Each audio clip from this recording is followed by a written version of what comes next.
اور اس کے گھر گھر میں اور اس کا سے ہسبینڈ نہیں ہے، ٹھیک ہے، یہ اکیلی رہتی ہے اور اپنے بچوں کے اکیلی اپنے بچوں کے ساتھ رہتی ہے، اس کا ہسبینڈ نہیں ہے۔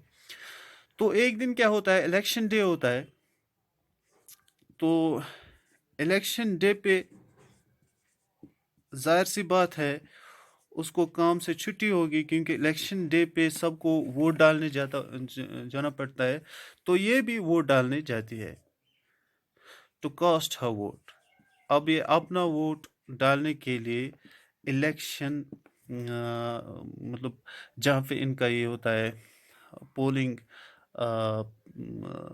بوتھ، وہاں پہ جاتی ہے ووٹ ڈالنے کے لیے۔ تو اب چونکہ جب یہ وہاں پہنچتی ہے تو وہاں پہ یہ دیکھتی ہے اس جس کے پاس یہ کام کرتی ہے، یعنی اپنے مالک کو بھی دیکھتی ہے اور اپنی مالکین کو بھی دیکھتی ہے، اسی لائن میں جس لائن میں یہ کھڑی ہوتی ہے۔ اب یہ انتظار کر رہے ہوتے ہیں کہ ہمیں ووٹ ڈالنا ہے، انتظار جب ہمیں پتہ ہے جب ہم ووٹ ڈالنے جاتے ہیں تو وہاں پہ ایک لائن ہوتی ہے، لائن میں سب بیٹھے ہوتے ہیں، پھر اپنی جو اپنی ٹائم کا انتظار کرتے ہیں سب کہ کب ہمارا ٹائم آئے گا ہم ووٹ ڈالیں گے۔ تو اسی طرح یہ بھی انتظار کر رہی ہوتی ہے، اتنے میں وہ پیچھے دیکھتی ہے کہ لائن میں کیا دیکھتی ہے کہ اس کا مالک بھی ہے، اس کی مالکین بھی ہے، اور بھی بہت سارے لوگ ہیں جن کو یہ جانتی ہے، وہ امیر ہوتے ہیں اور غریب بھی ہوتے ہیں، سب لائن میں کھڑے ہیں۔ تو یہاں اس کو تھوڑی سی خوشی محسوس ہوتی ہے کہ دیکھو یہاں پہ سب برابر ہے، یہاں پہ کوئی امیر کوئی غریب نہیں ہے، سب ووٹ ڈالنے کے لیے آئے ہیں اور ایک ہی لائن میں کھڑے ہیں اور سب کو ایک ہی ووٹ ڈالنا ہے۔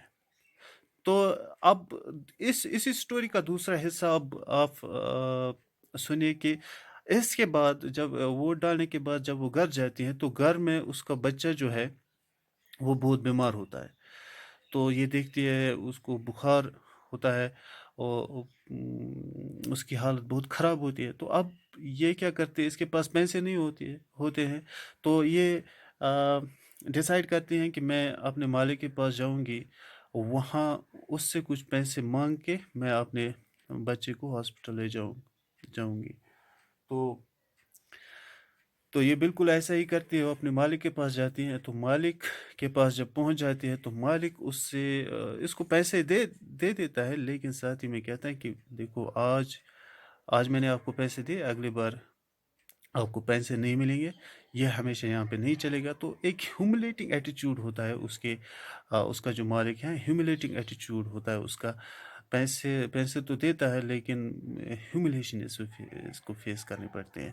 تو اب جب یہ وہاں سے پیسے لاتی ہے تو بچے کو اٹھا کر ہاسپٹل چلی جاتی ہے، تو وہ ہاسپٹل میں اس کو لائن میں بیٹھنا پڑتا ہے، جیسے کہ ہم سب جانتے ہیں وہاں پہ بھی لائن لگی ہوتی ہے۔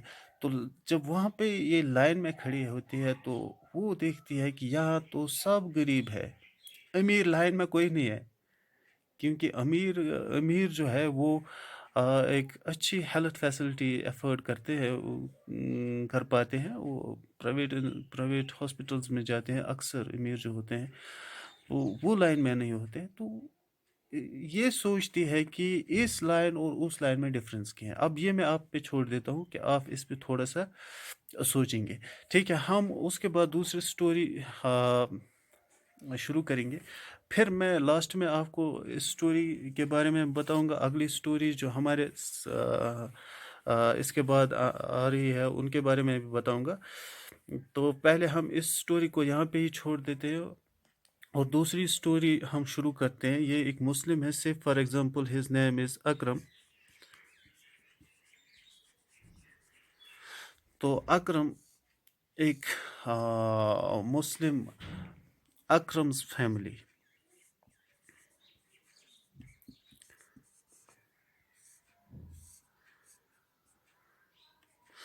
تو اکرمز فیملی، آپ کو نام سے پتہ چلا ہوگا کہ اکرمز فیملی جو ہے یہ ایک مسلم فیملی ہے، ٹھیک ہے؟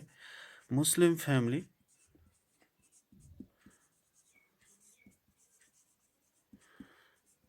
اور ان کو جانا پڑتا ہے کسی انڈین اسٹیٹ میں، تو سے for example for a business trip, اور یا پھر وہ کہیں گھومنے چلے گئے ہو، لیکن جانا پڑتا ہے کسی انڈین اسٹیٹ میں، سے فار ایگزامپل ہریانہ. ایسی اسٹوری آپ کی بک میں بھی ہے، لیکن میں نے تھوڑا سا اس کو چینج کیا ہے تاکہ آپ اچھی طرح سمجھ سکو. تو سے فار ایگزامپل یہ ہریانہ چلے گئے، وہاں پہ اسٹیٹ کا نام نہیں ہے، میں نے رکھ دیا تاکہ آپ سمجھ سکو، ٹھیک ہے. تو وہاں پہ اب یہ جب وہاں پہ گئے، سے for example for 15 to 20 days، یا یہ وہاں پہ ان کو وہاں پہ رہنا ہے، تو اس کے لیے ان کو ایک کمرہ بھی چاہیے ہوگا، تو ان کو ایک اپارٹمنٹ کی ضرورت پڑتی ہے جہاں پہ یہ رہ سکے. پھر رات کو وہاں پہ رہیں گے، کھانا کھائیں گے وغیرہ، پھر چلے جائیں گے جہاں پہ ان کو جانا ہوگا. تو اپارٹمنٹ لینے کے لیے جب یہ ہوٹل پہنچ جاتے ہیں، تو وہاں سے مالک سے جب بات کرتے ہیں، تو وہ اپارٹمنٹ پہلے وہ سب کچھ دکھاتے ہیں، دیکھو یہ آپ کا کمرہ ہے، یہ کچن ہے، یہ بیڈ روم ہے، یہ وغیرہ باتھ روم وغیرہ سب کچھ دکھانے کے بعد جب وہ ان کا نام جان لیتا ہے، تو وہ کمرہ دینے سے انکار کرتا ہے. تو ہی ریفیوزز، وہ ان کو انکار کرتا ہے کہ دیکھو آپ کو کمرہ نہیں ملے گا. تو یہ انکار کرنے کا سبب پوچھتے ہیں کہ what is the reason why aren't you allowing us to hire a room, hire an apartment here. ان کا جواب ہوتا ہے، بہت عجیب و غریب جواب ہوتا ہے کہ ہمارے یہاں سب ہندو ہیں اور ہم یہاں پہ گوشت نہیں پکاتے، تو یہاں پہ گوشت پکایا نہیں جاتا ہے. چلو for example meat is not cooked here. یا آپ کو بھی پتہ چلا ہوگا کہ یہ ایک لیم ایکسکیوز ہے، اور لیکن یہ ایکسکیوز بھی اس وقت ختم ہو جاتا ہے جب اسی دوران اس اکرم کی فیملی اور سب کو یہ گوشت کی بو آتی ہے. کسی نے اسی ہوٹل میں پکایا ہوا ہوگا، تو اس گوشت کی بو جو ہے ان کو بھی آتی ہے. تو اب یہ پریشان ہو جاتے ہیں. اب یہ جو مالک ہے وہ بھی سونگ لیتا ہے کہ گوشت کہیں پہ پکا ہوا ہے، اس کی بو آ رہی ہے. تو اب یہ کہتے ہیں کہ نہیں بھئی دیکھو آپ مسلم ہو، ہم مسلمز کو کمرہ نہیں دیتے. تو یہاں پہ سچائی پتہ چلتی ہے کہ ایک مسلم کو اپارٹمنٹ کرایہ پہ نہیں دیا جاتا ہے کیونکہ وہ مسلم ہے. ایک آدمی سے for example if he was a Hindu, تو اس کو آسانی سے وہ کمرہ دیتے، لیکن چونکہ وہ مسلمان تھا اس لیے اس کو کمرہ نہیں ملا. تو تیسری سٹوری کی طرف آتے ہیں. تیسری سٹوری ہے ایک دلت کی جس کا نام ہے اوم پرکاش والمیکی. یہ جو پہلی دو سٹوریز ہے، یہ پہلی دو سٹوری جو آپ کے ساتھ میں نے شیئر کی ہے، وہ مطلب وہ بنائی گئی سٹوریز ہے، لیکن اوم پرکاش والمیکی کی سٹوری ٹرو ہے.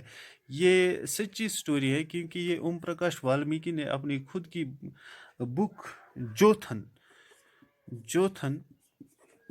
جو کہ 1997 میں اس نے شائع کی، تو اس میں اپنی وہ سٹوری شیئر کرتا ہے.